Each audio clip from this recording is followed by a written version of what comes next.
There's this kid named Mark Spitz. Actually, he was going by another name. He was rapping under the name Perfect. My godbrother, passed away, Robbie Yancey. That'd be cool if y'all started a label. So Robbie stayed at 2815 Deep Canyon. So we started this company called 2815 Music, and we signed Mark.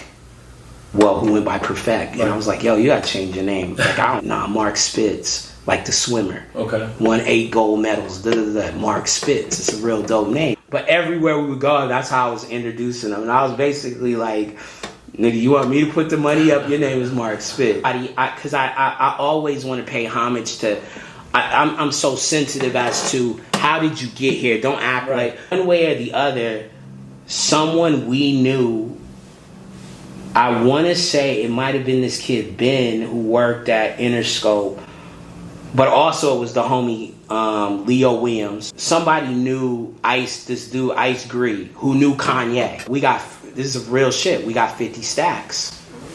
We need Kanye to do some records. Mm-hmm. And Ye comes to the studio.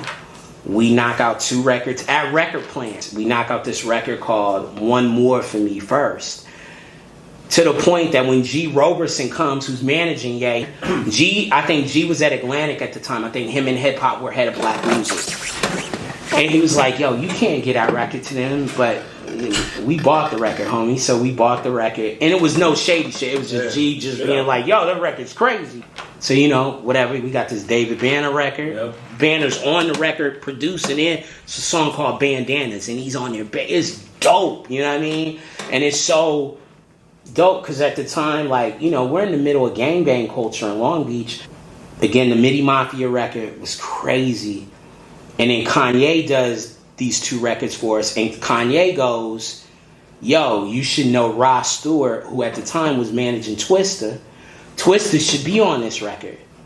We go to Chicago, because Ye told us to. Mm-hmm. We do a record with Twista called Here We Go Again. We got an indie radio promo guy, and this guy's name is Buys One, plays the record, and yo, Felly hears the record, Power 106 out here in Los Angeles, and Felly goes in on the record one night, pulls it back 7-8 times. He was like, this record's fucking crazy. So that at that point, every label calls us.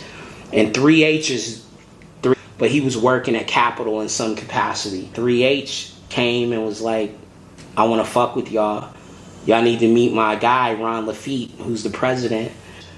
And then 3H says to us, do you guys have an attorney? And we say no. He's like, you should meet this guy, Theo Sotomayor. He handles 50. Mm-hmm. We're like, oh. Get on the phone with Theo. And Theo was like, let's go. I'm sure 3H thought Theo was just going to bring us right to Capitol and that was going to be it. And me personally, I wanted to sign with Capitol. They were on the West Coast. We went with Theo, but then Theo was like, nah, I'm throwing gas on a flyer that y'all already started. And we met with everybody. We met, I think that was the first time I ever met Chris Lighty. He was up at Jive at the time, him and his brother Dave.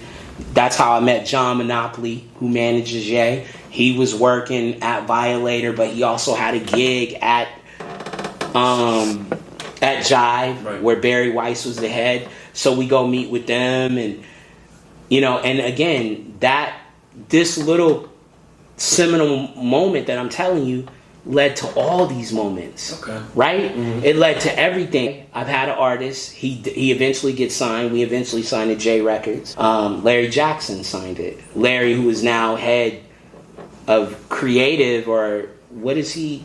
Head of all of content or cultural content at Apple. Okay. Larry Jackson. That's who signed us at J Records. Larry from the Bay.